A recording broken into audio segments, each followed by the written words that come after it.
Tahimik na nagsimula ang lahat, pero habang tumatagal ang performance ni Ruel Carreño at Karen Aistrup sa Itbulaga, unti-unting nabihag ang atensyon ng mga manunood. Ang napili nilang awitin ay ang klasikong, Please Be Careful With My Heart, ang walang kupas na duet na unang pinasikat nina Jose Mari Chan at Regine Velasquez.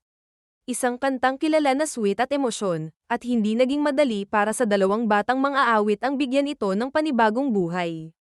Pero sa unang linya pa lang ng kanilang pag-awit, ramdam na agad ng marami na may kakaiba sa kanilang pagtatanghal. Hindi nila sinubukang gayahin ang orihinal na bersyon. Sa halip, ipinakita nila ang sarili nilang estilo habang nananatiling tapat sa damdaming dala ng kanta. Malinis ang pagkakabalanse ng kanilang mga boses. Habang si Ruel ay naghatid ng kalmadong at kontroladong pag-awit, si Karen naman ay nagbigay ng malinaw at emosyonal na interpretasyon. Dahil dito, mas naging natural ang kanilang duet at mas madaling nakaugnay ang mga manonood sa mensahe ng awitin. Isa rin sa mga napansin ng publiko ay ang komportableng samahan ng dalawa sa entablado. Wala mang sobrang engranding produksyon, sapat na ang kanilang chemistry, simpleng ngitian, at maayos na palitan ng linya upang maging kaaya-ayang panoorin ang buong performance. Marami ang nagsabing parang magaan lamang ang kanilang pag-awit, ngunit sa likod nito ay makikita ang kanilang disiplina, rehearsal, at respeto sa isang kantang matagal ng bahagi ng OPM. Hindi nagtagal ay nagsimulang umikot sa iba't ibang social media platforms ang mga video clip ng kanilang duet. Maraming netizens ang nagpahayag ng paghanga sa husay ng dalawa, lalo na sa kanilang kakayahang kantahin ng isang klasikong awitin nang hindi nawawala ang orihinal nitong emosyon. May ilan ding nagsabing nakakatuwang makita ang mas batang henerasyon na nagbibigay buhay sa mga awiting minahal ng maraming Pilipino sa loob ng mahabang panahon.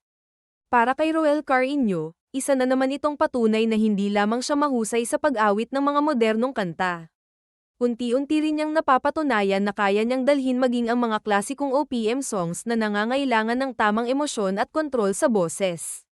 Sa bawat pagkakataong napapanood siya sa Itbulaga, mas lalo niyang napapalawak ang kanyang karanasan bilang performer at mas marami ring manonood ang nakakakilala sa kanyang talento. Ganito rin ang naging epekto ng performance kay Karen Aistrup.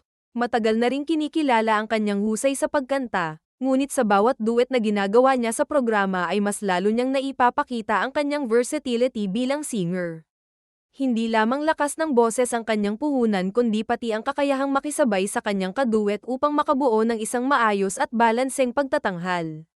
Hanggang ngayon ay patuloy pa ring napag-uusapan ng ilang fans ang duet na ito. Marami ang umaasang muli nilang maririnig ang tambalan ni Ruel at Karen sa iba pang klasikong OPM songs dahil sa magandang pagtanggap ng publiko sa kanilang performance. Habang nagpapatuloy ang kanilang paglabas sa Itbulaga, kapansin-pansin ding mas dumarami ang mga sumusuporta sa kanilang musical journey.